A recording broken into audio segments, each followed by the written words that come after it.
Salut à tous! Dans cette vidéo, on va parler de la création du logo de Jurassic Park. Comme vous le savez, Jurassic Park, le film réalisé par Steven Spielberg, est à l'origine un roman, le Parc Jurassique, écrit par Michael Crichton.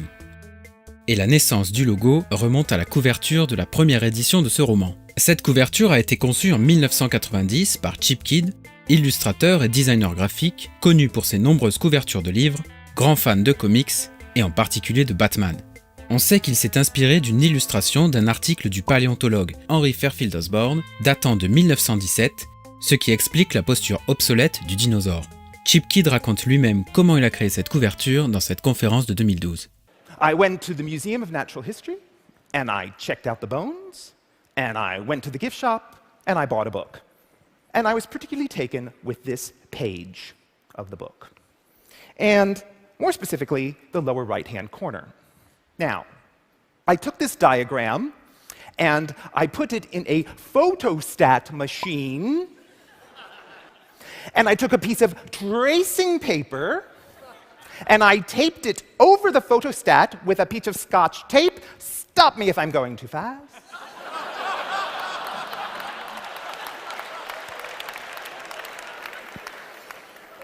And then I took a rapidograph pen, and I just started to reconstitute the dinosaur. I had no idea what I was doing. I had no idea where I was going. But at some point, I stopped when to keep going would seem like I was going too far. And what I ended up with was a graphic representation of us seeing this animal coming into being. We are in the middle of the process. And then I just threw some typography on it. Very basic stuff, slightly suggestive of public park signage.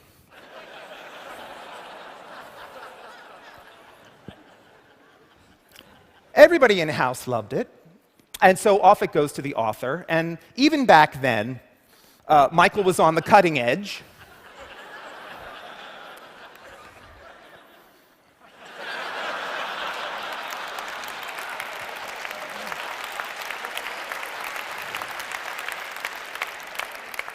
That was a relief to see that pour out of the machine.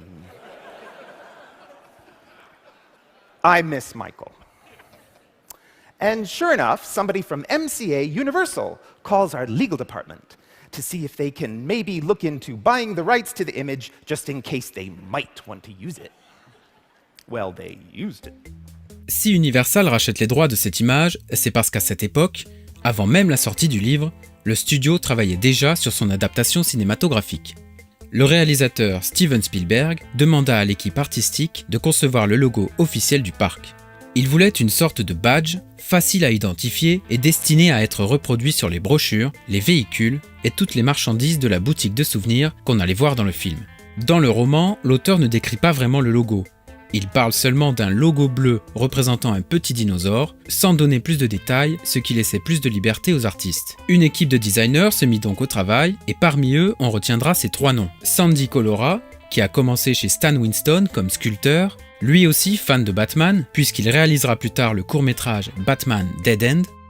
Mike Salisbury, un photographe qui a conçu des pochettes d'albums et participé à la création de logos pour le cinéma et la publicité. Et enfin Tom Martin, un directeur artistique chevronné qui a travaillé à la conception de nombreuses affiches de films. Avec l'aide d'autres artistes et agences extérieures, ils constituèrent un énorme catalogue contenant des centaines de logos. Mais aucun ne fut validé par le studio. Ces logos inutilisés sont pour la plupart inédits, nous découvrirons peut-être un jour l'intégralité de ce catalogue. Finalement, ils se tournèrent vers le visuel utilisé pour la couverture du roman de Crichton, qui venait de paraître et faisait des records de vente, et dont justement Universal possédait les droits. Une valeur sûre, car déjà familier du grand public, il fera le lien entre le film et le roman. On attribue souvent la paternité du logo à Sandy Collora, mais c'est en fait le fruit d'un travail commun. Sandy Collora utilisa donc comme base le squelette dessiné par Chip Kidd et le modifia légèrement. Il remonta les bras et affina les os, ensuite il ajouta un fond rouge et plaça l'ensemble dans un cercle jaune. Mike Salisbury créa les lettres du titre à partir d'une police de caractère créée par un certain Doug Olena, d'après un croquis qu'avait fait le chef décorateur du film, Rick Carter. Enfin, Tom Martin décida de rajouter une ligne au centre des lettres pour leur donner plus de profondeur, et des arbres au bas du logo pour que le dinosaure ait l'air gigantesque au-dessus de la jungle. En 1992, le logo final était enfin terminé.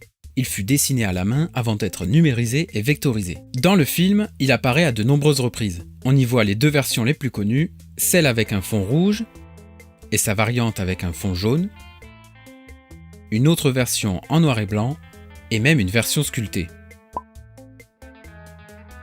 Ce logo était tellement efficace que Spielberg décida que l'affiche définitive serait celle du logo sur un fond noir. Mais plus que celui du film, ce logo était devenu celui d'une véritable marque. Grâce à un plan marketing mondial, savamment orchestré en amont, on le voyait partout, estampillé sur tous les produits dérivés officiels, pour faire la différence avec les non officiels, qui voulaient eux aussi profiter de la dinomania. Vérifie que ton dinosaure est bien tatoué Jurassic Park. Ce logo, qui fait partie de notre enfance pour beaucoup d'entre nous, est aussi devenu l'un des plus emblématiques du cinéma et de la pop culture des années 90. Et lorsque Chip Kidd dut concevoir la couverture de la suite du Parc Jurassique, Le Monde Perdu, il estima que la silhouette du T-Rex était devenue si connue qu'il n'avait qu'à la réutiliser en la plaçant différemment, sans avoir besoin de créer quelque chose de nouveau. Et depuis toutes ces années, à l'exception de Jurassic Park 3, cette silhouette est restée indissociable de la franchise.